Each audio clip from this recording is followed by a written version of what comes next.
సుమన్ టీవీలో మీ business promotions కోసం ఈ కింది నెంబర్ను సంప్రదించగలరు.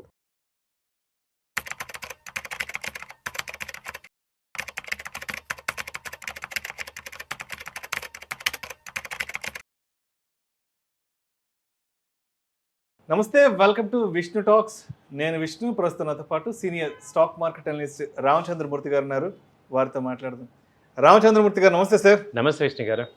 రామచంద్రమూర్తి గారు, ఈ వీడియోలో కాస్త డీటెయిల్గా ప్రస్తుతం ఉన్న మార్కెట్లకు సంబంధించిన గమనం గురించి, గమ్యం గురించి మాట్లాడుకుందాం. మార్కెట్లు అయితే దగ్గర 2 సంవత్సరాలు వెనక్కి వెళ్ళిపోయినాయి. మార్కెట్లు మనం 85,000 చూసాం సెన్సెక్స్, ఇవాళ 76,000కి వచ్చింది.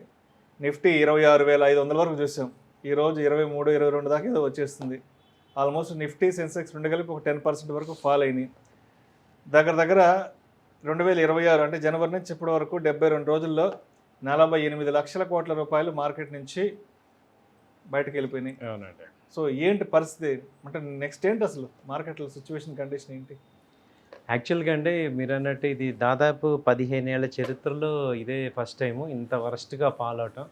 మన ఇండియన్ మార్కెట్ వచ్చి $5.55 ట్రిలియన్ ఉన్న ఎకానమీ దాదాపు ఇప్పుడు 4.5 బిలియన్స్ అంటే దాదాపు 48 లక్షల కోట్లు ఇప్పుడు పోయింది. అంటే ఇన్వెస్టర్స్ యొక్క సంపద అంతా కూడా ఈ జస్ట్ వారం రోజుల్లోనే చాలా డౌన్ఫాల్ అయిపోయింది. ఈ ఒకే ఒక్క రీజన్ ఏంటంటే ఈ ఇరాన్ యుద్ధం. సో ట్రంప్ గారు వరల్డ్ మొత్తానికి అబద్ధాలు చెప్పారు అనేది క్లియర్గా అర్థమవుతుంది. ఏముంది, 2 రోజులు అయిపోతుంది, ఆ కంపెనీ చనిపోయాడు, మీకు క్రూడ్ అసలు ఎటువంటి ప్రాబ్లం లేదు, వెనిజులా ఆయిల్ రెడీగా ఉందన్నారు. కానీ $60 నుంచి వాళ్ళు $100 అయింది. మనకి ఒక $10 పెరిగితే మన జీడిపి కరెంట్ డెఫిసిట్ వచ్చి 81,000 crores, 81 లక్షల కోట్లు మనకి జీడిపి కరెంట్ అకౌంట్కి డెఫిసిట్ అవుతుంది అనేది మనకు తెలుసు. కాబట్టి అంత ఇప్పుడు ఎన్ని డాలర్స్ పెరిగిందంటే దాదాపు $40 పెరిగింది. అంటే ఇప్పుడు $100కి వచ్చింది. సో దానివల్ల ఏంటంటే కరెంట్ అకౌంట్ వచ్చి విపరీతమైన డెఫిసిట్ వచ్చేస్తుంది. దాని ఎఫెక్ట్ ఏంటంటే దాని ఎఫెక్ట్స్ స్టాక్ మార్కెట్ మీద బాగా పడింది. ఎఫ్ఐఎస్ అయితే విపరీతంగా సెల్ ఆఫ్ చేస్తున్నారు, 45,000 కోట్లు అమ్మేసుకుంటున్నారు. ఇది దాదాపు 72 రోజుల నుంచి జరుగుతుంది. ఈ 10 రోజులు అయితే ఫిబ్రవరి 28 ఎప్పుడైతే వార్ స్టార్ట్ అయిందో అప్పటి నుంచి ఇంకా దారుణంగా అయిపోయింది. మీరు అన్న 10%లో దాదాపు 6% ఈ లాస్ట్ 10 daysలో జరిగింది. బాగా మార్చి ఈ 12-13 రోజుల్లోనే డ్యామేజ్ ఎక్కువ జరిగింది. ఒకరోజు మొన్న మధ్య 5వ తారీఖు అలా యుద్ధం ఆగిపోయింది, కంపెనీ చనిపోయాడు అన్నప్పుడు బాగా మార్కెట్లు పైకి వెళ్ళాయి. కానీ ఆయిల్ అప్పుడు మళ్ళీ $80కి వచ్చింది, ఇక నార్మల్ అవుతుంది అనుకున్నాం. కానీ ఎప్పుడైతే ఈ హార్ముజ్ జలసంధి మూసేశారో వాళ్ళు సీరియస్గా 2 నౌకల్ని అటాక్ చేయటం, ఆ హార్ముజ్ మూసేయటం, దాదాపు 700 నౌకలు షిప్లు అక్కడ ఆగిపోయి ఉన్నాయి. సో ఆయిల్ ట్యాంకర్స్ షిప్లు. సో అలాంటిది ఆగిపోవడంతో ఇక ప్రపంచం మొత్తం నివ్వెరపోయింది. ఇప్పుడు మీరు అన్నట్టు ఏంటి ఈ అమౌంట్ అని చూస్తే మీరు 48 లక్షల కోట్లు అంటే ఒక రకంగా చెప్పాలంటే ఒక మలేషియా బడ్జెట్ అనమాట, సౌత్ ఆఫ్రికా కంట్రీ మొత్తం బడ్జెట్. యాక్చువల్గా మనం 2030 కల్లా ఇండియా వచ్చి $15 ట్రిలియన్ అవుతుంది అని, మంచి గ్రోత్ ఉంది అనుకున్నాం. యూరోపియన్ యూనియన్తో డీల్ అయింది, అలాగే అమెరికాతో డీల్ అయింది అనుకొని చాలా ఆనందించాం. ఫిబ్రవరిలో ఆనందం మొత్తం ఆవిరి చేశారు ఈయన ట్రంప్ గారు వచ్చి. సో ఇది జరుగుతుంది మార్కెట్లో. మీరు అన్నట్టు అసలు స్టాక్స్ పరంగా చూసుకున్న ఆటోమొబైల్ సెక్టర్ మొత్తం కూడా 20% దాకా ఫాల్ అయింది.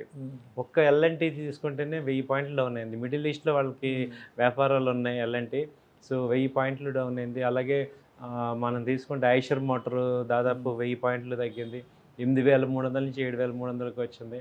అలాగే తీసుకుంటే ఇప్పుడు హీరో మోటార్స్ అన్నీ అంతే 1000 పాయింట్లు మినిమం తగ్గినాయి. M&M ఆటోమొబైల్స్లో ఏంటంటే 4 వీలర్స్ ఆయిల్కి రిలేటెడ్. అయితే ఇక్కడ ఇంకో పాయింట్ ఏంటంటే ఇండియన్ గవర్నమెంట్ ఇంకా ఇండియాలో ఆయిల్ రేట్లు పెంచలేదు. ఇప్పుడు ప్రెజెంట్ రేటు 107 రూపీస్ ఏదైతే ఉందో అదే మెయింటైన్ అవుతుంది. వాళ్ళు ఏమన్నారంటే ఇంకో 4 రోజుల పాటు ఉన్నాయి మన దగ్గర నిల్వలు ఉన్నాయి చెప్తున్నారు. సో ఈ 4 రోజుల్లో అంటే ఇంకో 15 రోజుల్లో కనుక యుద్ధం ఆగకపోతే మన ఇండియా ఇంకా వరస్ట్ సిచ్యువేషన్ చూసే అవకాశాలు అయితే కనపడుతున్నాయి. ఇప్పుడు గ్యాస్ ఆల్రెడీ మనం ఫేస్ చేస్తున్నాం, గ్యాస్ సిలిండర్స్ కమర్షియల్ అంతా ఆపేశారు. ఎల్ఎన్జి ఆపేశారు, అలాగే ఎల్ఎన్జి గ్యాస్ ఫిల్లింగ్ స్టేషన్స్ కూడా అయిపోయినాయి. సో ఇలాంటిదే పరిస్థితి. ఇప్పుడు కనుక ఇంకో 10 రోజులు కనుక యుద్ధం కంటిన్యూ అయిందంటే మనకే కాదు, ఈవెన్ అమెరికాకు కూడా ఎవ్రీడే 1 ట్రిలియన్ ఎక్స్పెండిచర్ ఉంది, వార్ ఎక్స్పెండిచర్ అవును, యుద్ధం కోసం ఖర్చు పెడుతున్నారు. సో దాని ఇంపాక్ట్ మొత్తం అన్ని ప్రపంచ దేశాలకి జరుగుతుంది. ఇప్పుడు మీరు అన్నట్టు రష్యా ఉక్రెయిన్ 4 ఏళ్ల నుంచి ఫైటింగ్ చేసుకుంటే ప్రపంచానికి పెద్ద ఎఫెక్ట్ అవ్వలేదు.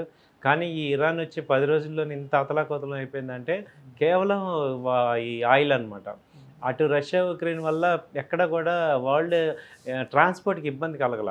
కానీ దీనికి ఏమైందంటే టోటల్గా హార్ముజ్ జలసంధి అనేది ప్రపంచంలో 20% ఆయిల్ ట్రాన్స్పోర్ట్ అయ్యేది అక్కడి నుంచి అనమాట.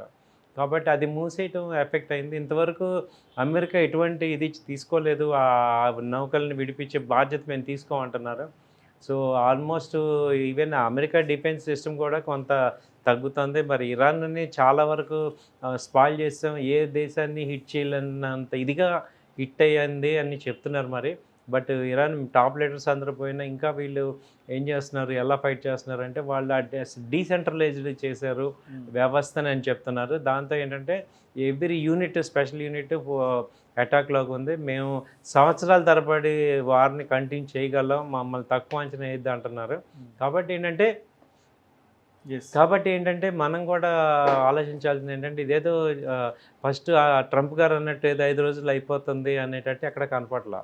So still they are fighting. And ఇప్పుడు ఇంటర్నేషనల్గా అందరూ ఇన్వాల్వ్ అయ్యి ఒక శాంతి చర్చలు తీసుకొచ్చి ఒక కొలికి తెస్తే కానీ ఈ మొత్తం ఈ పాలను తాగేటట్లేదు. ఇంకా కూడా పాలు కంటిన్యూ కనపడుతూనే ఉంది, అది అయ్యేదాకా కనపడుతుంది. సార్, ఒక విషయం స్పష్టంగా చెప్పింది మన ఆడియన్స్కి ఎడ్యుకేటివ్ పర్పస్గా. ఇప్పుడు మార్కెట్లలో ఇన్వెస్ట్ చేసి ప్యానిక్తో ఉన్నవాళ్ళు, అంటే ఈ మార్కెట్లను మేము ఇంకా భరించలేము, ఈ మార్కెట్లతో మేము గోల పడలేము అని అనుకున్న వాళ్ళు ఎవరైతే మార్కెట్ నుంచి వెళ్ళిపోదాం అనుకుంటున్నారో సో వాళ్ళు ఎగ్జిట్ అయ్యి వెళ్ళిపోవడం బెటర్ అంటారా, లేదంటే హోల్డ్ చేసుకొని మరి కొద్ది రోజుల పాటు సంయమనంతో సహనంతో వెయిట్ చేయడం మంచిది అంటారా? యాక్చువల్గా ఏమవుతుందంటే సార్, మనకి స్టాక్ మార్కెట్ మొన్న 2024 చక్కగా ఆశలు ఇచ్చింది. అంటే దీనిలో ఆల్టర్నేటివ్ ఉంది, దీనిలో మనం డిసిప్లిన్గా చేసుకుంటే మంచి అవకాశం ఉంది అని. కానీ లాస్ట్ 2 years నుంచి ఏ రకంగా చూసినా అందరికీ కూడా లాసెస్ అవుతున్నాయి. అయితే ఏంటంటే ఇప్పుడు ఎవరైతే షార్ట్ టర్మ్గా ఇన్వెస్ట్ చేస్తానో, షార్ట్ టర్మ్ ట్రేడ్ చేద్దాము అంటే ఇప్పుడు ఈ అమౌంట్తో చాలామంది ఏమనుకుంటున్నారంటే ఈ స్టాక్ మార్కెట్ మీదే ట్రేడింగ్ మీదే లైఫ్ సెటిల్ చేసుకుందాము, సంపాదించుకుందాం అనే వాళ్ళందరి ఆశలు అడియాసలు అయిపోతాయి. ఎందుకంటే ఇప్పుడు ఇలాంటి సిచ్యుయేషన్స్లో అటు సెల్లింగ్ చేయలేం, ఇటు బయింగ్ చేయలేం, ఏ రోజు ఎలా ఉంటుందో తెలియదు. సో ఇలాంటి సిచ్యుయేషన్లు ఏంటంటే స్టాక్ మార్కెట్ని ఎప్పుడు కూడా ప్యాసివ్ ఇన్కమ్గానే చూడాలి, కానీ మెయిన్ ఇన్కమ్గా చూడకూడదు. అంటే మన లైఫ్ సెటిల్ చేసుకుందాము అని దీన్ని చూసే ఇన్కమ్ కాదు ఇది. ఎందుకంటే ఇందులో అవుట్పుట్ అనేది మన చేతిలో ఉండదు, అది ఇచ్చినప్పుడు తీసుకోవాలి. సో ఎవరైతే డైరెక్ట్గా దీని మీద డిపెండ్ అయిపోతానో, ఈ ఆప్షన్స్లో సంపాదించేద్దాము లేకపోతే దీని మీద నేను లైఫ్ సెటిల్ చేసుకుంటాను వాళ్ళకి చాలా కష్టం. మామూలుగా అంటే ఇన్వెస్టర్స్కి అయితే మీరు ఎగ్జిట్ అవనక్కర్లేదు, ఎందుకంటే ఇదంతా ఎవ్రీ 2 yearsకి ఒకసారి కామన్ అనమాట. మళ్ళీ ఒకసారి ర్యాలీ వచ్చినప్పుడు విపరీతమైన ర్యాలీ వస్తుంది, అప్పుడు మళ్ళీ మీరు ఫీల్ అవ్వకండి. డౌన్ అనేది ఒక ఆపర్చునిటీ కింద తీసుకోండి. సో రామచంద్రమూర్తి గారు, ఇప్పుడు మనం స్టాక్స్ పరంగా కేటగిరీ వైజ్ పరంగా చూస్తే బ్లూ చిప్స్ లార్జ్ క్యాప్స్ ఏమున్నాయో వాటితో పాటు మిడ్ క్యాప్స్ స్మాల్ క్యాప్స్ కూడా ఆల్మోస్ట్ ఒక 10% అబవ్ పడ్డాయంట. ఏంటి అసలు మార్కెట్ ఇంకా ఎలా అర్థం చేసుకోవాలి?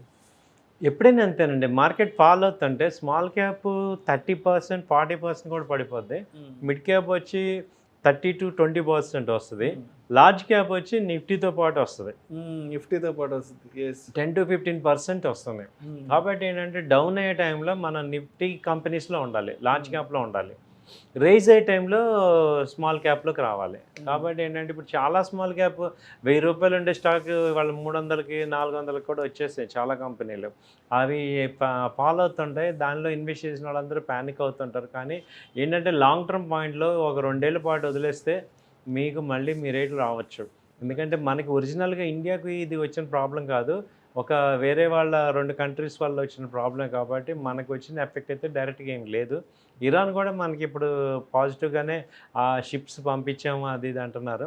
సో కొంత పాజిటివ్ అట్మాస్ఫియర్ కూడా మనం వరల్డ్లో క్రియేట్ చేయగలిగాం కాబట్టి ఇమ్మీడియట్గా మనకి రికవర్ రాదు కానీ బట్ ఎకానమీ మొత్తం రికవర్ అవ్వాలంటే 1 year మినిమం పడుతుంది. అంత లాంగ్ టర్మ్లో హోల్డ్ చేసుకోండి. అసలు ఇన్వెస్టర్స్ ఎవరు కూడా ఇప్పుడు మార్కెట్ చూడొద్దండి. నా సజెషన్ ఏంటంటే చూసిన కానీ ప్యానిక్ అయిపోతారు.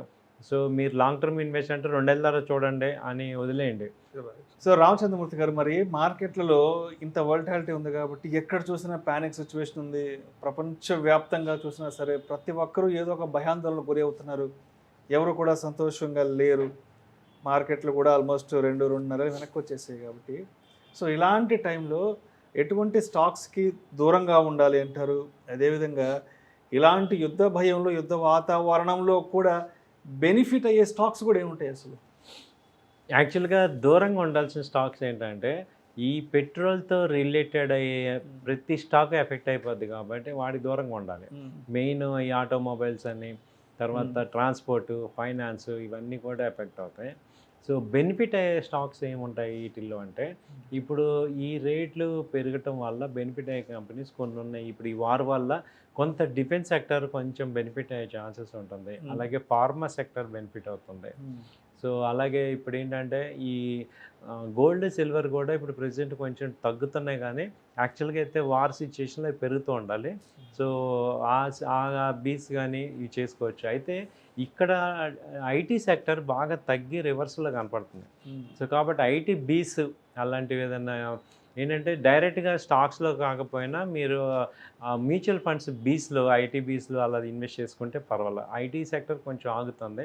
ఇప్పుడు నేను లాస్ట్ 3-4 days డేటా చూస్తే ముత్తూట్ ఫైనాన్స్ ఒకటి బాగుంది. అది ఎక్కడ తగ్గట్లేదు, బాగా తగ్గి రివర్స్లో ఉంది ముత్తూట్ ఫైనాన్స్ ఒకటి. అలాగే అదాని గ్యాస్, ఏటీజీఎల్, గ్యాస్ కంపెనీస్ అన్నీ కూడా పెరుగుతున్నాయి.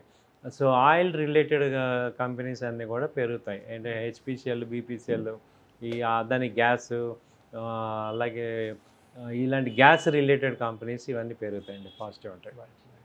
సో అయితే మండే నాటికి మార్కెట్లు ఎలా ఉంటాయి అనేది మనం ప్రిడిక్ట్ చేయలేము. మార్కెట్ ఎప్పుడు ఎలా ఉంటుంది అనేది ఎవరిని చెప్పలేము. No one can predict the market కాబట్టి సో ఇప్పుడున్న సిచ్యువేషన్స్ని, ఇప్పుడున్న సినారియోని దృష్టిలో ఉంచుకొని ఇన్వెస్టర్స్ ఆ ట్రేడర్స్ అనేవాళ్ళు మండేకి ఏ విధంగా సిద్ధంగా ఉండాలి? మండేకి ఏ విధంగా అంటే మీరు ఇక పొజిషన్ సైజ్ బాగా తగ్గించేసుకొని ట్రేడ్స్ బాగా తగ్గించేసుకోండి. ఇప్పుడు వాతావరణం బాగాలేనప్పుడు మనం రోడ్డు మీద వెళ్ళకూడదు కాబట్టి మీరు ట్రేడ్స్ చేసేవాళ్ళు అందరూ, అగ్రెసివ్ ట్రేడ్ చేసేవాళ్ళందరూ తగ్గించేసేసి జస్ట్ ఊరికే ట్రేడ్ అవసరమైతే యాక్యురేట్గా ఉంటే చేయండి.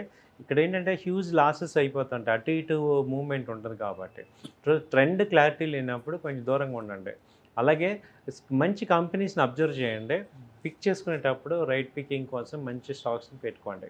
టాప్ 200 స్టాక్స్లో బాగా తగ్గినవి ఏమున్నాయో అవి సెలెక్ట్ చేసుకుంటే మంచి ర్యాలీ వస్తుంది. ఇప్పుడు ఈ డౌన్ఫాల్ ఎటు దొరికాం కాబట్టి అప్లో రెడీగా ఉండాలి. సో మార్కెట్లో ఏమవుతుందంటే ఒక సైడు డౌన్ అయినా ఇంకో మళ్ళీ ర్యాలీ కూడా అలాగే వస్తుంది. కాబట్టి అలాంటి ర్యాలీలో పార్టిసిపేట్ చేసి మీరు మంచి ప్రాఫిట్స్ తెచ్చుకోవచ్చు. Right sir, right sir. Thank you sir. Thank you so much Ramachandramurthy garu. Thank you.